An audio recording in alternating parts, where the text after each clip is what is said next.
Hey, how's it going, guys? I do want to thank the company for sending this out for an unbiased video. So this is the Teclast P50 tablet, TPAD tablet. There's really not much around the box. It's supposedly supposed to be like an affordable tablet here that we have with some decent specs. Unfortunately, none of the specs are shown here. Inside the box, we have the tablet itself. I'm going to put that to the side. It's got a really nice, sleek look. But again, we'll get to that in just a moment. Got a user manual here. Besides the user manual, there is a USB-C to USB-A cable along with the wall outlet here. And here's the tablet with a screen protector that's pre-installed on the front, even after taking that out. And then what's also interesting is that there is a protector back here too. And this is not made of plastic. It seems like it's made of like aluminum, a mixture of aluminum and plastic. But yeah, it feels cold to the touch. It's kind of lightweight, which is nice to hold. And I do like the look of it being like light blue. One thing I forgot to mention is that it comes with a SIM tray or SIM pin because there is a SIM slot here on the right side with a micro SD card for expansion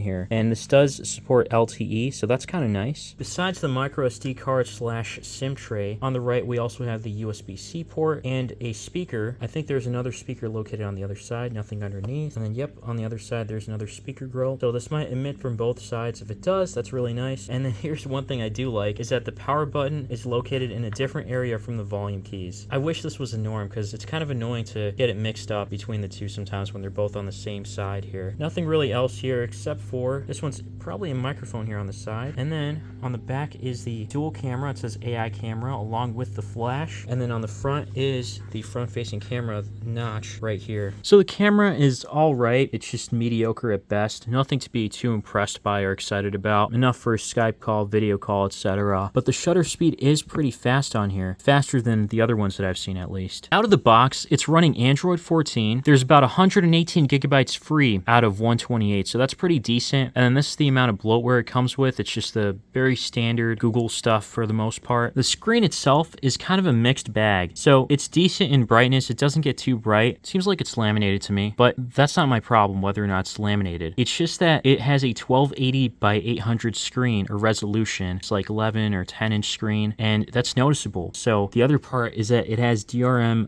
and DRM info. The widevine level is L1. So L1 means you can watch videos at full HD, 1080p on all streaming platforms, and YouTube is there regardless. So that's kind of a disappointment because it has widevine level L1, which a lot of Chinese brands and off brands don't. Teclast offers it on their tablets, which is nice, but you have this like kind of pixelated screen. It is noticeable if you're coming from like smartphone, or not just even a smartphone, but other tablets have a 1080p screen. So it does feel kind of pixelated. Now, the farther out you are from the screen, like your eyes or your head or your face, the less pixelated it's going to look. You're not really going to notice that or care too much. But yeah, closer up, it kind of feels like at certain points there's like a level of over sharpness almost, and it's pixelated at the same time. So it's kind of weird. I don't know if that makes complete sense or if you've seen that before, but that's kind of the best way I can describe the screen. Now, the pros to having a 1280 by 800 display is that it's not going to use up as much battery as a 1080p screen would, and performance might be a little better on here. We'll take a look at everything in just a moment.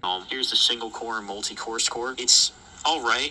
So really the speakers they emit from both sides to make it a little more immersive. They are kind of tinny, but take that how you will. Again, watching videos is not bad from a distance, but the closer you come up, the more noticeable it is that it is kind of like a little more pixelated. I guess I wouldn't really call it a deal breaker for the average consumer, but to others, it might just be, especially if you're into like a lot of like media consumption, photos or whatever. The one good thing so far here is performance. Things have been pretty smooth on here, no matter what I do, just like basic tasks wise. Haven't really noticed much delay, if at all. And then the only thing that really turns me off is the specs on here. Now, it mentions on the listing that it has 14 gigabytes of RAM. That's completely misleading because it actually has only 6 gigabytes of RAM and then 8 gigabytes of VRAM. I'm not a fan of VRAM. I think that's completely worthless. It's not really helpful at all whatsoever. VRAM doesn't really do too much. Now, there could be arguments made for some of its use case, but it's not the same as regular RAM whatsoever. So the fact that they tried to make it say 14 gigabytes of RAM, I'm not sure what it says on the other listings, but if it does mention 14 gigs of RAM, I would not recommend it. And I say that because that's misleading, it's deceptive, and I don't like that at all. I think that they should stop doing this practice completely. So if that's the case, if this says Teclast P50 tablet with 14 gigabytes of RAM and it shows like 6 plus 8, I wouldn't recommend it. I mean, if it says 6 plus 8, maybe. I mean, you be the judge of that, but I just completely hate that idea. It's just very annoying. something, and the average consumer or the average person might not know what that is. So they could fall for it thinking, oh, 14 gigs of RAM, that's a lot. But really, that's not the case. What's funny is that 6 gigabytes of RAM is not too bad, even in today's day and age. I mean, the specs are one thing, but performance is another. So the single core and multi-core scores were decent, but yeah, it's just okay. And then the GPU score was 452. So nothing to be too excited about. First game here is Roblox. I noticed some lag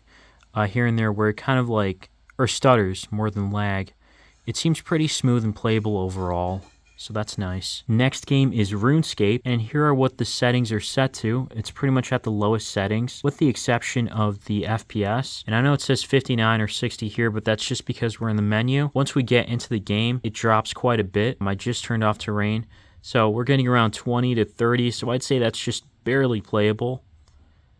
And I guess the closer you are, it's a little bit better.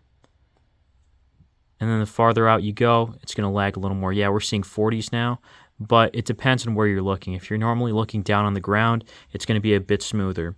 So it can handle some light gaming.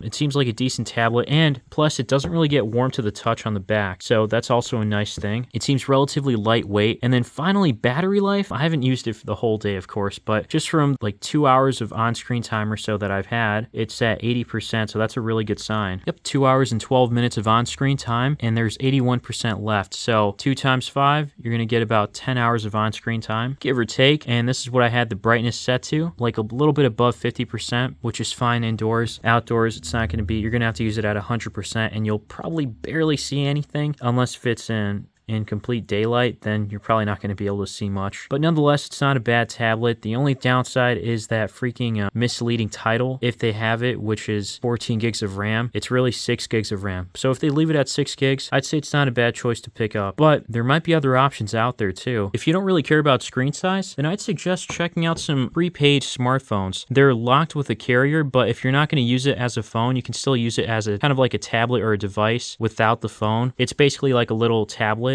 if you will. You don't have to pay for any plans or whatever. This one I have is the Moto G Stylus. This one goes for $60 that I just made a video on recently. I want to say this is better than this, but I will say that for around $150 at the time of this video, I think this is for like $160, $170. So around that price, I'm sure you can find a better prepaid or locked smartphone to use just as is, maybe even cheaper. I don't know of any specifics, but I'll definitely take a look at it and make some videos on it. So stay tuned for more. And as always, thanks for watching.